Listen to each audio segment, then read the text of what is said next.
ಟೈಮ್ನಲ್ಲಿ ಹೋಗಬೇಕಾಗುತ್ತೆ. ಯಾಕೆಂದರೆ ಆಧುನಿಕತೆ ಒಂದೇ ಉತ್ತರ ಅಲ್ಲ.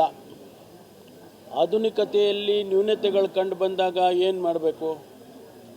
ಆಧುನಿಕತೆಯಲ್ಲಿ ನ್ಯೂನತೆಗಳು ಕಾಣದಾಗೆ ಮಾಡೋದು ಮುಂದಿನ ಕ್ರಮ. ಆದರೆ ನ್ಯೂನತೆಗಳು ಕಂಡು ಬಂದಾಗ ಅದನ್ನು ಸರಿಪಡಿಸ್ಕೊಳ್ತಕ್ಕಂಥವರೆಗೂ ಕೂಡ ಇದೆಲ್ಲ ಮಾಡಬೇಕಾಗುತ್ತೆ. ಅದರಲ್ಲಿ ಏನು ನ್ಯೂನತೆಗಳು ಇರಲಿಲ್ಲ ಅಂತ ಅಂದರೆ ಹೆಚ್ಚಿನ ಅಂಶ ಇರಲಿಲ್ಲ. ಇಷ್ಟು ವರ್ಷ ಬ್ಯಾಲೆಟ್ ಪೇಪರ್ನೇ ಮಾಡ್ಕೊಂಡು ಬಂದಿದ್ವಿ.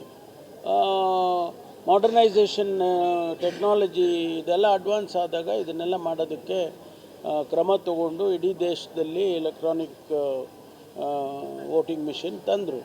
ಅದರಲ್ಲಿ ತಪ್ಪಾಗಿದೆ ಅನ್ನುವಂಥ ಕಾರಣಕ್ಕಾಗಿ ಈಗ ನಮ್ಮ ಇವತ್ತಿಂದಲ್ಲ, ಈ ವಾಯ್ಸು EVMಗಳಲ್ಲಿ ತಪ್ಪಾಗಿದೆ ಅಂತೇಳಿ ಇವತ್ತು ಹೇಳಿರೋದಲ್ಲ.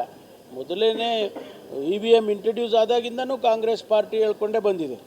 EVMಲ್ಲಿ ಮ್ಯಾನಿಪ್ಯುಲೇಟ್ ಮಾಡ್ತಾ ಇದ್ದಾರೆ, EVMಲ್ಲಿ ತಪ್ಪಾಗ್ತಾ ಇದೆ, ಇದನ್ನೆಲ್ಲ ಮೊದಲಿಂದ ಹೇಳ್ಕೊಂಡಿದ್ದಾರೆ. ಇನ್ಫ್ಯಾಕ್ಟ್ ನಾನು ಕೂಡ ಆ ನ್ಯಾಷನಲ್ ಕಮಿಟಿ EVM ಬೇಡ ಅಂತ ಹೇಳುವಂಥ ನ್ಯಾಷನಲ್ ಕಮಿಟಿ ನಮ್ಮ ಪಕ್ಷದಲ್ಲಿ ನಾನು ಕೂಡ ಒಬ್ಬ ಸದಸ್ಯನಿದ್ದೆ. ಆಗ ನಾವು ಹೋಗಿ ಹೇಳಿದ್ವಿ, ನಾವು ಎಕ್ಸ್ಪ್ಲೈನ್ ಮಾಡಿದ್ವು ಯಾವ ರೀತಿ ಮ್ಯಾನಿಪ್ಯುಲೇಟ್ ಮಾಡ್ತಾರೆ, ಮಾಡೋದಕ್ಕೆ ಸಾಧ್ಯ ಇದೆ ಅಂತ ಡೆಮಾನ್ಸ್ಟ್ರೇಟ್ ಮಾಡಿ ನೋಡಿ ಅವ್ರಿಗೆ ಹೇಳ್ಕೊಟ್ಟು ಅವರು ಒಪ್ಪಲಿಲ್ಲ. ಈ ಎಲೆಕ್ಷನ್ ಕಮಿಷನ್ನವರು ಈಗಲೂ ಅದನ್ನೇ ಇಟ್ಕೊಂಡಿದ್ದಾರೆ.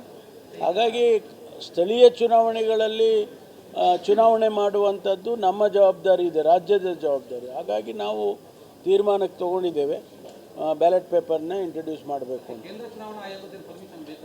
ಬೇಕಿಲ್ಲ, ರಾಜ್ಯದ ಅಲ್ಲ, ಇದು ಲೋಕಲ್ ಬಾಡಿಗಳಿಗೆ ಬೇಕಿಲ್ಲ. State election committee